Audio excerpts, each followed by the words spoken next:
ఆధ్యాత్మ రామాయణంలో యుద్ధకాండలు థర్డ్ సర్గాలో 31 శ్లోకం నుంచి. విభీషణుడు ఎప్పుడైతే రాముణ్ణి శరణు వేడుకుంటే రాముడు అభయాన్ని ఇవ్వగానే అతడు వచ్చి రాముడికి విధి విధానంగా పూజించుకుని శరణు వేడుకుంటూ ఆ రాముణ్ణి స్తుతి చేస్తున్నాడు విభీషణుడు.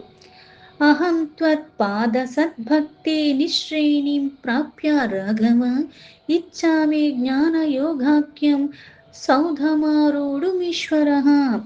ఇక్కడ నువ్వే సర్వము అని చెప్పి మాయకి లోబడిన కారణంగా నువ్వు మానవ మాత్రుడుగానే కనిపిస్తున్నావు అందరికీ. కానీ భక్తజనుల్ని క్రమంగా నిర్గుణానికి తీసుకెళ్లేవాడివి, ఈ జన్మ రాహిత్య స్థితి కల్పించి మోక్షాన్ని ప్రసాదించేవాడివి నీవని వాళ్ళు తెలుసుకోలేకపోతున్నారు రామ. నీ పాదాలయందు సద్భక్తిగా ఎప్పుడూ ఉండేలాగా ఓ ఈశ్వర జ్ఞానయోగముని ప్రసాదించు. దానివల్ల ఎందుకంటే ఆ జ్ఞానం ఉన్నంత వరకు కూడా ఆ పరమాత్మ మనకి అనుభవంలోకి రాడు. అందుకని జ్ఞాన యోగాన్ని నాకు ప్రసాదించు. అప్పుడే అంటే ఈ సన్నిధిని విడవకుండా ఈ పాదాలని సేవించుకునే భాగ్యాన్ని నాకు ఎల్లవేళలా కల్పించు అని. నమః సీతాపతే రామ నమః కారుణీకోత్తమ రావణారే నమస్తుభ్యం త్రాహి మాం భవసాగరాత్.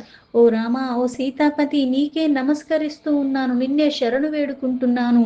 ఆ కరుణాకర, నీకే వందనాలు. రావణాసుడు శత్రువు, నీకు అటువంటి రాముడికి నేను నమస్కరిస్తున్నాను. ఈ భవసాగరాన్ని నువ్వు తప్పితే ఇంకెవరూ కూడా తొలగించలేరు. కాపాడేవాడివి నువ్వు కాబట్టి నేను నిన్నే ఆశ్రయించి ఉన్నాను. తతః ప్రసన్నః ప్రోవాచ శ్రీరామో భక్తవత్సలః వరం వృణీష్వ భద్రం తే వాంఛితం వరదో అస్మ్యహం అని రాముడిని విధి విధానాలుగా విభీషణుడు తన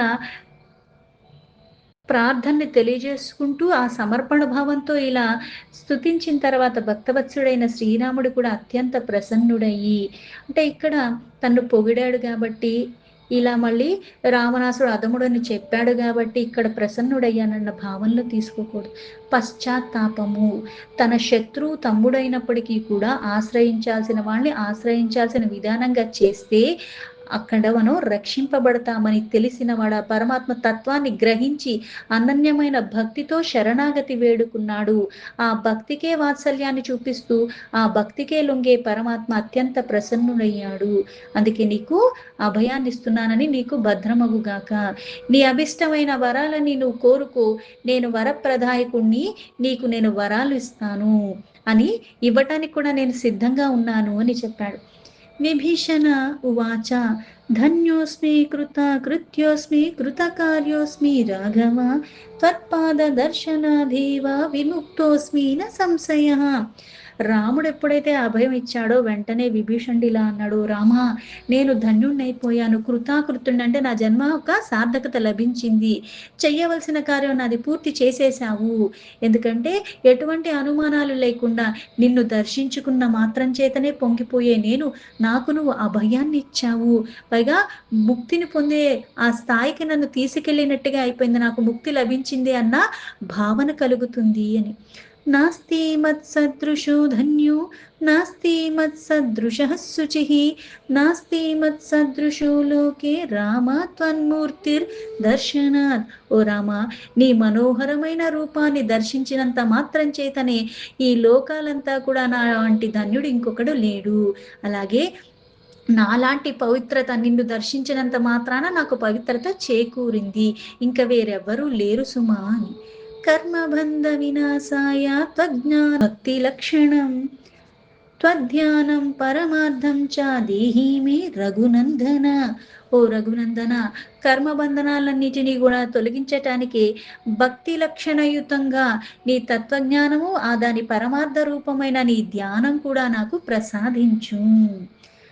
నాయాచే రామ రాజేంద్ర సుఖం విషయ సంభవం త్వత్పాద కమలే సక్త భక్తిరేవా సదాస్తు మే. అలాగే ఓ రాజేంద్ర రామ, ఈ విషయాలలో లభించే సుఖములు నేను కోరుకోనంటే ఈ లౌకికమైనవి నాకు వద్దు, ఈ అజ్ఞానానికి మూలమైనవి. అందుకని నీ పాద కమలాలనే నిత్యము నేను ఆశ్రయించి ఉండేలాగా, నా భక్తి అక్కడే కుదురుకుని ఉండేలా నాకెల్లప్పుడూ నిలిచిపోయే భక్తిని ప్రసాదించు అని వేడుకున్నాడు. ఓమిత్యుక్త్వా పునః స్ప్రీతో రామః ప్రోవాచ రాక్షసం శృణు వక్ష్యామి తే భద్రం రహస్యం మమ నిశ్చితం. అంటే ఇక్కడ నీ పాదాలు ఆశ్రయించే నేను నిజంగానే జన్మకు సార్థకత లభించేలా చేసుకున్నాను అని అంత భక్తియుక్తంగా ఎప్పుడైతే విభీషణుడు పలుకుతున్నాడో రాముడు కూడా ఆనందంగా తదాస్తు అని పలికాడు. విభీషణుడితో మరలా ఇట్లా అన్నాడు రాముడు, నీకు శుభాలు చేకూరుతాయి, నిశ్చితంగా నీకు రహస్య తత్వం అంతా కూడా చెప్తాను విను అని చెప్పాడు. మద్భక్తానాం ప్రశాంతానాం యోగినాం వీతరాగినాం హృదయే సీతయా నిత్యం వాసామ్యత్ర న సంశయః.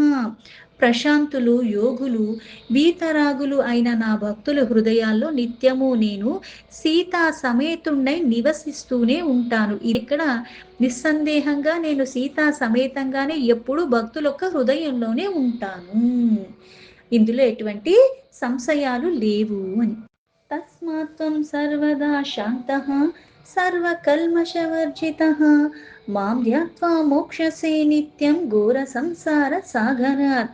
అందువలన నీవు ఎప్పుడూ శాంత చిత్తంతో సకల పాపముల చేత తొలగించబడిన వాడై నన్నే నిత్యము ధ్యానిస్తూ ఈ ఉన్న కారణంగా ఈ ఘోరమైన భవసాగరాన్ని, సంసార సాగరాన్ని నువ్వు దాటుతావు, విముక్తిని పొందుతావు అన్నాడు. స్తోత్రమేతత్ పఠేద్యస్తు లిఖేద్యాః శృణుయాదపి మత్ప్రీతయే మమాభీష్టం సారూప్యం సమవాప్నుయాత్. అలాగే నన్ను ఆనందింపచేయటానికి నాకు అత్యంత ప్రీతికరమైన ఈ స్తోత్రాన్ని ఎవరైతే చదువుతున్నారో, లేదా ఇది రాస్తున్నారో, లేకపోతే ఇది వింటున్నారో, నా సారూప్యాన్ని వాళ్ళు పొందుతారు. అంటే ఇక్కడ విభీషణుడు ఎంత భక్తి తత్పరుతో ఆ స్తోత్రంతో రాముణ్ణి స్తుతించాడో, దాన్ని ఎవరైతే ప్రీతిగా చదవటమో, రాయటమో, వింటమో చేస్తే దాని కారణం చేత కూడా ఆ పరమాత్మ యొక్క సారూప్యాన్ని పొందుతారు అని. ఇత్యుక్త్వా లక్ష్మణం ప్రాహ శ్రీరామో భక్త భక్తిమాన్ పశ్యద్విధానీమేవైష మమ సందర్శనీ ఫలం అని చెప్పి భక్తవర్యులకి, భక్తుడైన అంటే ఇక్కడ భక్తులకి లొంగిపోయి ఉంటాడు ఎప్పుడు ఆ పరమాత్మ. ఆ స్వామి అయిన శ్రీరాముడు లక్ష్మణుడితో మళ్ళీ ఇలా చెప్పాడు, నా దర్శన ఫలంగా ఇతడు ఇప్పుడే చూడుగాక అని. లంకా రాజ్యాభిషేక్ష్యామి జలమానయా సాగరాత్ యావత్ చంద్రశ్చ సూర్యశ్చ యావత్ తిష్టతి మేదిని. ఇలా చెప్పిన ఆ రాముడు లంకా రాజ్యానికి ఇతనికి రాజుగా అభిషేకిస్తాను, ఈ సాగరం నుంచి నీరుని తీసుకురా అంటే ఇంకా యుద్ధం జరగలేదు, అలాగే ఎవరు గెలుస్తారో అన్నది కూడా ఏమీ తెలియదంటే ఇక్కడ ఎవరి చెంత నువ్వు ఉన్నావు అంటే చింతలన్నీ విడిచిపెట్టి నువ్వు పట్టుకోవాల్సింది పట్టుకుంటే నీకు మళ్ళీ దీని తర్వాత అది జరిగితే గాని ఈ ఫలం అన్నది నీకు లభించదు అన్నదిగా నువ్వు ఏమీ వేచి ఉండక్కర్లేదు. ఇచ్చేవాడు ఎవరు, అన్నిటికీ మూలమైన వాడు ఆయన. ఇచ్చేటప్పుడు అంతలాగా ఇస్తాడు, కానీ అది స్వీకరించడానికి అర్హత పాత్రత కలిగి ఉన్నట్టుగా భక్తిలో అనన్యంగా ఉన్న వాళ్ళకి అది లభిస్తుంది. యుద్ధం జరక్క ముందే లంకా రాజ్యానికి విభీషణుడు వెంటనే అభిషేకించాలని సాగరం నుంచి నీరుని తీసుకురమ్మని ఆ లక్ష్మణుడికి చెప్పాడు శ్రీరాముడు. సూర్య చంద్రులు భూమి నిలిచి ఉన్నంత వరకు ఈ లోకంలో నా కథ నిలిచే ఉండునుగాక అని. యావన్మమ కథలోకే తావత్ రాజ్యం కరుత్వసౌ ఇత్యుక్త్వా లక్ష్మణేనాంబు హ్యాన్యాయ కలసీనతం. అంటే ఇక్కడ సూర్యచంద్రులు భూమి నిలిచి ఉన్నంత వరకు ఎలా అయితే ఈ లోకంలో నా కథ నిలిచిపోయి ఉంటుందో, అలాగే ఈ విభీషణుడు కూడా లంకా రాజ్యాన్ని పరిపాలిస్తూనే ఉంటాడు. లంకా రాజ్యాది పత్యార్థం అభిషేకం రమాపతి కారాయమాసా సచివేర్ లక్ష్మణేన విశేషతః. రాముడు చెప్పగానే ఆ రమాపతి చెప్పిన మాటలకి తగ్గట్టుగానే మళ్ళీ విభీషణుడికి ఆ సముద్రం నుంచి నీళ్లు తీసుకొచ్చాడు కలశంలో. లక్ష్మణుడు తీసుకురాగానే అభిషేకం చేసేసి మంత్రుల చేత, ప్రత్యేకంగా లక్ష్మణుడి చేత లంకారాజ్యం యొక్క రాజ పదవికి పట్టాభిషేక్తినంతా కూడా విధి విధానంగా చేపిచ్చేశాడు శ్రీరాముడు. సాధు సాధ్వీతి తే సర్వే వానరాస్తుష్టూర్భృశం సుగ్రీవోపి పరిష్వజ్య విభీషణ మధాబ్రవితు. అందరు వానరులు కూడా బాగు బాగు అని ప్రశంసించారు. సుగ్రీవుడు కూడా విభీషణ్ణి కౌగలించుకుని అప్పుడు మళ్ళీ విభీషణ్తో ఇట్లా అంటున్నాడు. విభీషణ వయం సర్వే రామస్య పరమాత్మనః కింకరాస్తత్ర ముఖ్యస్వం భక్త్యా రామ పరిగ్రహాత్ రావణస్య వినాశేత్వం సాహ్యాయం కర్తుమర్హసి. ఓ విభీషణ, మనమందరం కూడా రాముడొక్క సేవకులము. అందుకు భక్తి చేత నువ్వు శ్రీరాముణ్ణి శరణు వేడుకున్నావు. ఆ స్వామి ద్వారా అనుగ్రహింపబడ్డావు కూడా. అందుకే ఇప్పుడు ఇంకా నీవు మా అందరికీ కూడా ముఖ్యుడవు. అందుకని మనం అందరం ఒక్కటే. ఇక రావణాసుడి వినాశనమందు నువ్వు తప్పకుండా మాకు సహాయపడగలవు అన్నాడు. విభీషణ ఉవాచ అహం కియాన్ సహాయత్వే రామస్య పరమాత్మనః కింతు దాస్యం కరిష్యేహం భక్త్యా శక్త్యాః మాయయా. విభీషణుడు మళ్ళీ ఆ సుగ్రీవుడితో ఇలా చెప్పాడు. పరమాత్ముడైన రాముడికి సహాయం చేయుటకు నేనెంత వాడిని. అయితే నిష్కపటంగా భక్తియుక్తంగా శక్తి వంచన లేకుండా దాస్యం మాత్రం అంటే నా సహాయ సహకారాలు ఆయనకి అవసరం లేదు. పైగా ఆయనకి చెయ్యాల్సిన అవసరం లేదు. నేనెవరిని చేపించుకునేది ఆయన, చేసేది ఆయన. కానీ నిష్కపటంగా భక్తియుక్తంగా నేను శక్తి వంచన లేకుండా దాసుత్వంగా ఆయన్ని నేను సేవించుకుంటాను అని. దశగ్రీవేన సంధిస్థః సుఖో నామ మహాసురః సంస్థితో అంబరే వాక్యం సుగ్రీవ మిదన ప్రవిత్. ఇలా సహాయం అందిస్తాను అని చెప్పినంత మాత్రం చేత రావణాసుడి చేత పంపబడిన ఆ శుకుడును మహారాక్షసుడు ఆకాశమందు నిలిచి సుగ్రీవుడితో మళ్ళీ ఈ మాట చెప్తున్నాడు. త్వామహనమను రాజా భ్రాతరం రాక్షసాదీపః మహాకుల ప్రసూతస్త్వం రాజాసి వనచారిణాం. రాక్షసరాజైన రావణాసుడు నీకు తోబుట్టువు. అతన్ని నువ్వు ఉద్దేశించి ఈ మాటగా చెప్పాడు.